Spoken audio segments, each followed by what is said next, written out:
ತಾಯಿ ಹೇಳಿದಂಥ ಸುಂದರವಾದ ಕಥೆ. ಅದನ್ನು ಆಕೆ ಹೇಳಿದಂಗೆ ಹೇಳ್ತೀನಿ. ಆಕೆ ಬಾಯಿಂದ ಹೇಳಿದಾಗೆ ಅದ್ಭುತ. ಆ ವರ್ಷ ಮಳೆನೇ ಆಗಿರಲಿಲ್ಲ. ನಮ್ಮ ತೋಟದಲ್ಲಿ ಬೋರ್ವೆಲ್ಲಲ್ಲಿ ನೀರು ಬಹಳ ಕಮ್ಮಿ ಆಗಿಬಿಟ್ಟಿತ್ತು. ಈ ಬೇಸಿಗೆ ನೀರು ಕೆಳಗೆ ಹೋಗ್ಬಿಡುತ್ತಲ್ಲ, 2 ದಿನಕ್ಕೊಮ್ಮೆ ಪಂಪ್ ಮಾಡಿದ್ರೆ ಸ್ವಲ್ಪ ನೀರು ಬರೋದು ಮತ್ತೆ ಒಣಗಿಬಿಡೋದು. ಬೆಳೆ ಎಲ್ಲ ಒಣಗೋ ಹಂತಕ್ಕೆ ಬಂದಿತ್ತು. ಇನ್ನು ಸ್ವಲ್ಪ ದಿವ್ಸಕ್ಕೆ ಮಳೆ ಬರದೆ ಹೋದರೆ ಬೆಳೆ ಕೈಗೆ ಸಿಗೋದಿಲ್ಲ, ಮುಂದಿನ ವರ್ಷ ಬದುಕೋದು ಕಷ್ಟ ಅನಿಸ್ತು.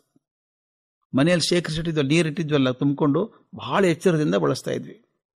ನಮ್ಮ ತೋಟದ ಬದಿಯಲ್ಲೇ ದಟ್ಟವಾದ ಕಾಡು.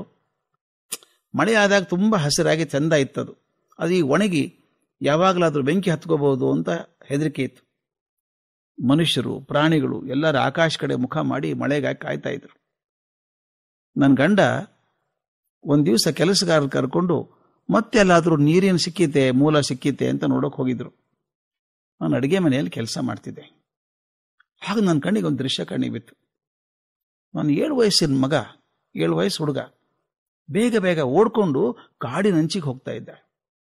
ಆ ಕಡೆ ಈ ಕಡೆ ನೋಡ್ದೇನೆ ಏಕಾಗ್ರತೆ ತಲೆ ತೆಳಗೆ ಮಾಡ್ಕೊಂಡು ಹಿಂಗೆ ಕೆಳಗೆ ನೋಡ್ಕೊಂಡು ಓಡ್ತಾ ಇದ್ದ. ಏನು ನೋಡ್ತಾನೆ ಇವನ್ ಕೆಳಗೆ? ನನಗೊಂದು ಬೆನ್ ಮಾತ್ರ ಕಾಣಿಸ್ತಾ ಇತ್ತಲ್ಲ.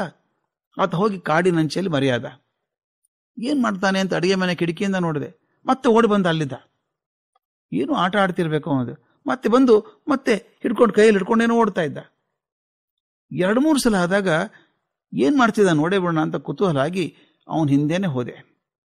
ಆ ಹುಡುಗ ತನ್ನ ಪುಟ್ಟ ಬೊಗಸೆಯಲ್ಲಿ ಏನೋ ಹಿಡ್ಕೊಂಡು ಹೋಗ್ತಾ ಇದ್ದ ಕಾಡಿನಂಚಿಗೆ. ಅವನ ಕಾಡಿನಂಚಿಗೆ ಹೋದಾಗ ಅಲ್ಲಿ ದೃಶ್ಯ ನನಗೆ ಗಾಬರಿ ಆಯ್ತು. 4-6 ಜಿಂಕೆಗಳು ನಿಂತಿದ್ದಾವೆ, 1-2 ಸಾರಂಗ ಇದ್ದಾವೆ. ಆ ಸಾರಂಗಗಳ ಕೋಡು ಇವನ್ ತಿವಿದ್ರೆ ಏನ್ ಗತಿಯಪ್ಪ ಅಂತ ಗಾಬರಿ ಆಯ್ತು. ಆದರೆ ಪ್ರಾಣಿಗಳ ನಡುವೆ ಒಂದು ಪುಟ್ಟ ಜಿಂಕೆ ಮರಿ ಕೆಳಗೆ ಬಿದ್ದಿದೆ. ಬಿಸಿಲಿಗೆ ಬಾಯಾರಿ ಒಣಗಿ ನಿರ್ಜಲಾಗಿ ಬಿದ್ದುಬಿಟ್ಟಿದೆ. ನನ್ನ ಪುಟ್ಟ ಮಗ ಏನ್ ಮಾಡ್ತಿದ್ದ ಗೊತ್ತಾ? ಆ ತನ್ನ ಸುಂದರವಾದ ಪುಟ್ಟ ಕೈಗಳಲ್ಲಿ 2 ಚಮಚೆ ಅಷ್ಟು ನೀರನ್ನು ಹಿಡ್ಕೊಂಡ್ಬಂದಾನೆ ಕೈಯಲ್ಲಿ. ಆ ಜಿಂಕೆ ಮರಿ ಬಾಯಲ್ಲಿ ಹಾಕ್ತಾನೆ, ಮತ್ತೆ ಓಡಿ ಹೋಗ್ತಾನೆ, ಮತ್ತೆ ಬೋರ್ ತುಂಬ್ಕೊಂಡ್ ಬರ್ತಾನೆ, ನಲ್ಲಿ ಹಿಡ್ಕೊಂಡ್ ಬರ್ತಾನೆ, ಮತ್ತೆ ಹಾಕ್ತಾನೆ.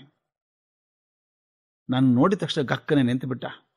ಅವನ ಮುಖದಲ್ಲಿ ಗಾಬರಿ ಇತ್ತು, ಕಣ್ಣುಗಳಲ್ಲಿ ಹೆದರಿಕೆ ಇತ್ತು. ಯಾಕಂದ್ರೆ ನಾನು ಬೈದಿದ್ದೆ, ನೀರನ್ನು ವ್ಯರ್ಥ ಮಾಡಬಾರ್ದು ಅಂತ ಹೇಳಿದ್ದೆ ನಾನು. ಅವನ ತಕ್ಷಣ ಹೇಳಿದ, ಅಮ್ಮ ನಾನು ನೀರು ವ್ಯರ್ಥ ಮಾಡ್ತಾ ಇಲ್ಲ. ಏನ್ ಮಾಡ್ತೀಯೋ ಅಂತ ಕೇಳಿದೆ. ಇಲ್ಲ, ಅದು ಜಿಂಕೆ ಮರಿ ಸತ್ತೋಗ್ತಾ ಇದೆ, ನೀರು ಕುಡಿಸ್ಬೇಕು, ಅದಕ್ಕೆ ನೀರು ಹಾಳು ಮಾಡಬಾರ್ದಲ್ಲ, ಹನಿ ಹನಿ ತಂತಂದು ಅದಕ್ಕೆ ಹಾಕ್ತಿದ್ದೆ ಅಂತ. ಆಗ ನಾನೇನು ಮಾಡಿದೆ, ಇರೋ 1 ನಿಮಿಷ ಅಂತ ಹೇಳಿ ಒಂದು ಪಾತ್ರೆಯಲ್ಲಿ ನೀರು ಕೊಟ್ಟು ಮರಿ ಕುಡಿಸ್ಬಾ ಹೋಗು ಅಂತ ಹೇಳಿದೆ. ಸಂತೋಷ ಕೊಡೋ ಕೆಲಸ ಅವನೇ ಮಾಡಲಿ ಅಂತ. ಮುಂದೆ ನಡೆದದ್ದನ್ನು ನೋಡಿದಾಗ ನನ್ನ ಕಣ್ಣಲ್ಲಿ ನೀರು ಬಂತು. ನನ್ನ ಮಗ, ಪ್ರೀತಿ ಪುಟ್ಟ ಮಗ, ತನ್ನ ಎಲ್ಲ ಪ್ರೀತಿಯೊಂದಿಗೆ ಆ ಜಿಂಕೆ ಮರಿಗೆ ನೀರು ಕುಡಿಸಿದ, ಮೈ ಮೇಲೆ ಕೈ ಆಡಿಸ್ದ. ಉಳಿದ ಪ್ರಾಣಿಗಳು ನೋಡ್ತಾನೆ ನಿಂತಿದ್ದು.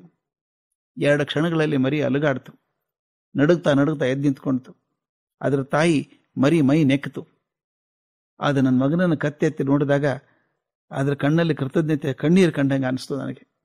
ಪ್ರಾಣಿಗಳು ಓಡಿದ್ವು ಮರಿಯೊಂದಿಗೆ ಕಾಡಲಿಗೆ. ನನ್ನ ಮಗ ಓಡಿ ಬಂದು ತಬ್ಕೊಂಡ ನನ್ನ. ಸಂತೋಷದಿಂದ ಅಳುತ್ತಿದ್ದ ಹುಡುಗ. ನನ್ನ ಕೈ ಮೇಲೆ 1-2 ಹನಿ ನೀರು ಬಿದ್ದಂಗಾಯ್ತು. ಬಹುಶಃ ಕಣ್ಣೀರು ಇರಬೇಕು ಅಂದ್ಕೊಂಡೆ.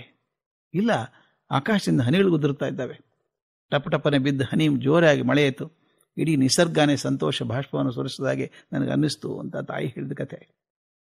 ಸ್ನೇಹಿತರೆ, ಈ ಪ್ರೀತಿಯನ್ನು ಹಂಚೋದಿದೆಯಲ್ಲ, ಇದು ಭಗವಂತ ಮನುಷ್ಯರಿಗೆ ನೀಡಿದಂಥ ಶ್ರೇಷ್ಠ ವರ. ಇದು ಏನೇನೋ ಹಂಚುತ್ತೇವೆ ನಾವು, ಪ್ರೀತಿ ಹಂಚೋದಕ್ಕೆ ಒದ್ದಾಡ್ತೇವೆ. ಸ್ವಾರ್ಥದಿಂದ ಪ್ರೀತಿ ಹಂಚೋದನ್ನೇ ಮರೆತು ಬಿಟ್ಟಿದ್ದೇವೆ.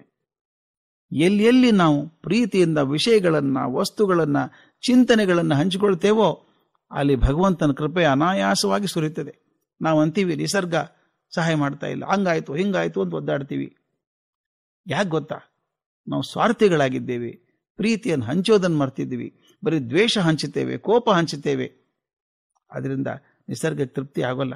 ಭಗವಂತನ ಕೃಪೆ ನಮ್ಮ ಮೇಲೆ ಬರಬೇಕೋ, ನಿಸರ್ಗ ನಮ್ಮ ಮೇಲೆ ಒಲಿಬೇಕೋ, ಇರುವಂಥ ಪ್ರೀತಿಯನ್ನು ಹಂಚಬೇಕು. ಸಾಧ್ಯ ಇದ್ದಷ್ಟು ಜನರಿಗೆ ಹಂಚಬೇಕು, ಸಾಧ್ಯವಿದ್ದಷ್ಟು ಮಚ್ಚಿಗೆ ಹಂಚಬೇಕು.